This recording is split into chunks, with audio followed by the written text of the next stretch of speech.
بسم اللہ الرحمن الرحیم۔ آج کی تراویح میں 17 پارے کے 5ویں رکوع سے سورۃ الحج مکمل تلاوت کی گئی۔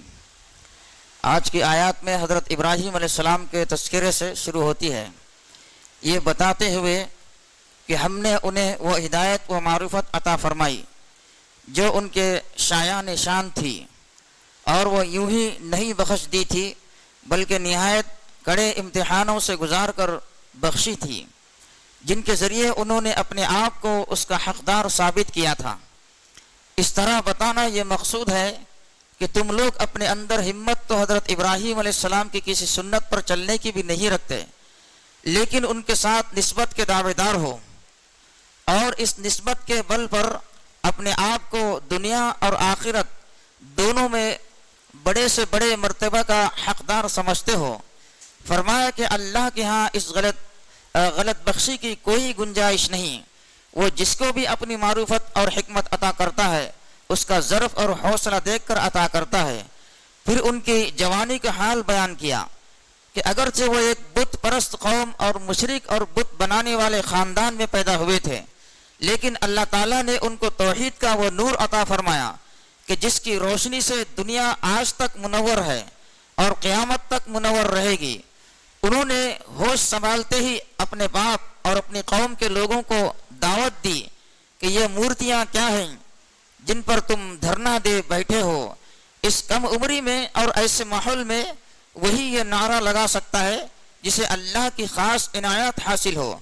اس سوال کا انہیں بھی وہی جواب ملا جو ہمیشہ سے گمراہ لوگ دیتے آئے ہیں کہ ہمارے باپ دادا ان کی عبادت کرتے آئے ہیں۔ انہوں نے پوری بے خوفی سے کہا، تم اور تمہارے باپ دادا جو خود حضرت ابراہیم علیہ السلام کے باپ دادا تھے سب کھلی گمراہی میں رہے، اور تم بھی ہو۔ کوئی گمراہی اس دلیل سے ہدایت نہیں بن جاتی کہ وہ باپ دادا سے ہوتی چلی آ رہی ہے۔ پھر انہوں نے موقع پا کر سب چھوٹے بتوں کو پاش پاش کر دیا اور بڑے کو رہنے دیا۔ جب حضرت ابراہیم علیہ السلام پر شبہ کر کے انہوں نے باز پرس کی تو آپ نے کہا، مجھ سے کیا پوچھتے ہو؟ ان بتوں سے پوچھو کس نے ان کا یہ حشر کیا ہے، بلکہ میں تو سمجھتا ہوں کہ اس بڑے بت نے کیا ہوگا۔ حضرت ابراہیم علیہ السلام نے اپنی حکمت سے پوری قوم کو ایسے مقام پر لا کھڑا کیا کہ انہوں نے خود اعتراف کر لیا کہ یہ بول نہیں سکتے۔ تو آپ نے کہا، پھر یہ کس مرض کی دوا ہے؟ ایسے بے بس بتوں کو تم پوچھتے ہو۔ بجائے اپنی غلطی ماننے کے قوم نے کھسیا کر آپ کو آگ میں ڈال دیا۔ تعصب میں لوگوں کی عقلیں اسی طرح ماری جاتی ہیں، مگر اللہ نے اس آگ کو حضرت ابراہیم علیہ السلام کے لیے ٹھنڈک اور سلامتی بنا دیا۔ اللہ کے لیے کچھ مشکل نہیں، وہی ہر چیز میں تاثیر پیدا کرتا ہے۔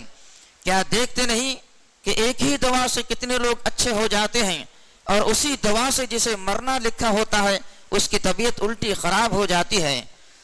اس پر بھی لوگوں کی آنکھیں نہ کھلی تو حضرت ابراہیم علیہ السلام، ان کی بیوی اور بھتیجے حضرت لوط علیہ السلام ہجرت کر کے نکل کھڑے ہوئے، اور اللہ نے ان دونوں کو الگ الگ ٹھکانے دیے۔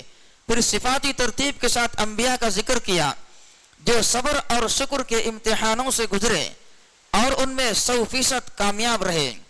چنانچہ پہلے حضرت داؤد اور حضرت سلیمان علیہ السلام کا حوالہ دے کر بتایا کہ ان کی طرح ہی شکر گزار بننا چاہیے، اور اقتدار پا کر بھی اللہ کے حکم کے مطابق معاملات چلانے چاہیے۔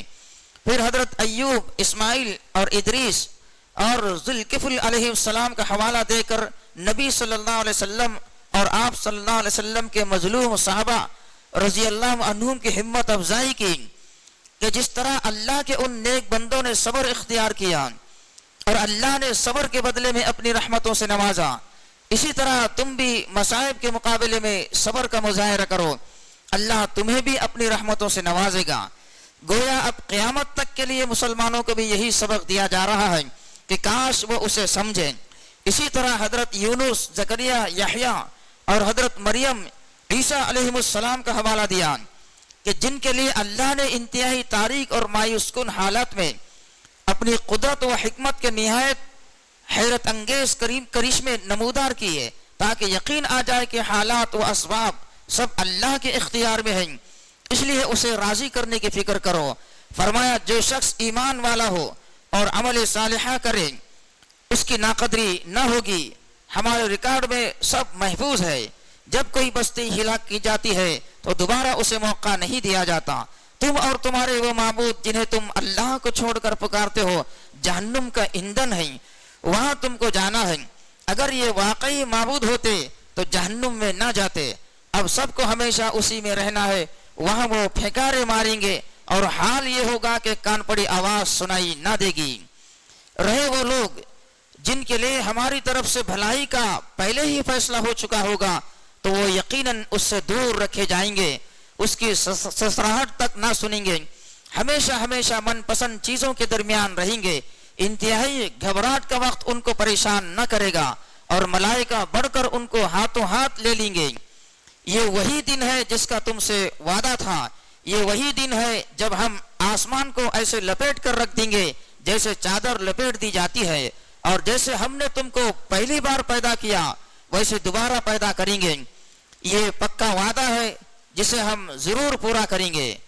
زبور میں نصیحت کے بعد ہم نے لکھ دیا ہے کہ ہمارے نیک بندے زمین کے وارث ہوں گے۔ یہ عبادت گزار بندوں کے لیے بڑی خبر ہے، اور اے نبی صلی اللہ علیہ وسلم ہم نے آپ کو سارے عالم کے لیے رحمت بنا کر بھیجا ہے۔ سورت کے خاتمے پر نبی صلی اللہ علیہ وسلم اور صحابہ رضی اللہ عنہم کو اطمینان دلایا کہ اپنے کام میں لگے رہو، جو اختلاف کرتے ہیں ان کا معاملہ ہم پر چھوڑ دو۔ اس کے بعد سورہ حج ہے، یہ مکی دور کی آخری سورہ ہے، جبکہ قریش کے ظلم و ستم سے تنگ آ کر مسلمانوں نے مدینہ ہجرت شروع کر دی تھی، اور نبی صلی اللہ علیہ وسلم کی ہجرت کا وقت بھی قریب آ گیا تھا۔ اس میں قریش کو خدا کے غضب سے ڈراتے ہوئے اور حضرت ابراہیم علیہ السلام کی دعوت اور بیت اللہ کی تعمیر کرنے کے مقصد کی روشنی میں واضح کیا گیا۔ اس گھر کے متولی ہونے کے اصل حقدار مشرکین نہیں بلکہ وہ مسلمان ہیں جن کو یہاں سے نکالنے کے لیے ان پر ظلم ڈھائے جا رہے ہیں۔ اس طرح قریش کو خدا کا غدار اور غاصب قرار دیا گیا، اور مسلمانوں کو بشارت دی گئی کہ اللہ ان کی حفاظت فرمائے گا اور قریش کی جگہ ان کو اپنی امانت کا امین بنائے گا۔ یاد کرو وہ وقت جب ہم نے ابراہیم علیہ السلام کو اس گھر کی تعمیر کا حکم دیا تھا، اس ہدایت کے ساتھ کہ میرے ساتھ کسی کو شریک نہ کرنا، اور میرے گھر کو طواف کرنے والوں، قیام، رکوع و سجود کرنے والوں کے لیے پاک و صاف رکھنا۔ لوگوں میں حج کا اعلان کر دو کہ وہ تمہارے پاس دور دراز مقام سے پیدل نیز سوار ہو کر آئیں تاکہ وہ فائدے دیکھیں جو ان کے لیے یہاں رکھے گئے ہیں، اور چند مقرر دنوں میں ان جانوروں پر اللہ کا نام لے جو اس نے انہیں بخشا ہے، خود بھی کھائے اور ضرورت مندوں کو بھی کھلائے۔ مراد یہ کہ قربانی کے گوشت خود بھی کھا سکتے ہیں، اور محتاج فقیر کے علاوہ دوست، ہمسایہ، رشتہ دار سب کو کھلانا جائز ہے۔ زمانے جاہلیت میں لوگ قربانی کا گوشت خود کھانا مایوس سمجھتے تھے، پھر اپنا میل کچیل دور کریں، حج میں قربانی کے بعد احرام کھول دے، حجامت کرائیں، نہائے دھوئیں، اگر نظر مانی ہو تو نظر پوری کریں اور خانہ کعبہ کا طواف کریں۔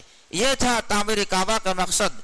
جو کوئی اللہ کی قائم کردہ حرمتوں کا احترام کرے تو یہ اللہ کے نزدیک اس کے لیے بہتر ہے۔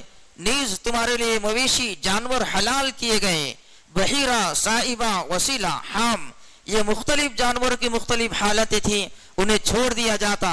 اہل عرب ان سے خدمت لینا، ذبح کرنا، فائدہ اٹھانا حرام سمجھتے تھے۔ اللہ نے تمام مویشی حلال کیے ہیں سوائے ان جانوروں کے جو پہلے بتائے جا چکے ہیں۔ بس بتوں کی گندگی سے بچو اور جھوٹی باتوں سے پرہیز کرو، یکسو ہو کر اللہ کے بندے بنو، اس کے ساتھ کسی کو شریک نہ کرو۔ جو کوئی اللہ کے ساتھ شرک کرے تو گویا وہ آسمان سے گر گیا اور پرندوں نے اچک لیا، ہوا نے ایسی جگہ لے جا کر پھینک دیا جہاں اس کے چھتڑے اڑ جائیں۔ ہم نے ہر امت کے لیے ذبح کا ایک وقت، ایک طریقہ مقرر کیا ہے تاکہ لوگ ان جانوروں پر اللہ کا نام لیں جو اس نے انہیں بخشے ہیں۔ تمہارا خدا تو بس ایک ہی ہے، اسی کے فرمانبردار بنو۔ اے نبی صلی اللہ علیہ وسلم، عاجزانہ رویش اختیار کرنے والوں کو خوشخبری دے دو جن کا حال یہ ہے کہ اللہ کے ذکر سے ان کے دل کانپ جاتے ہیں،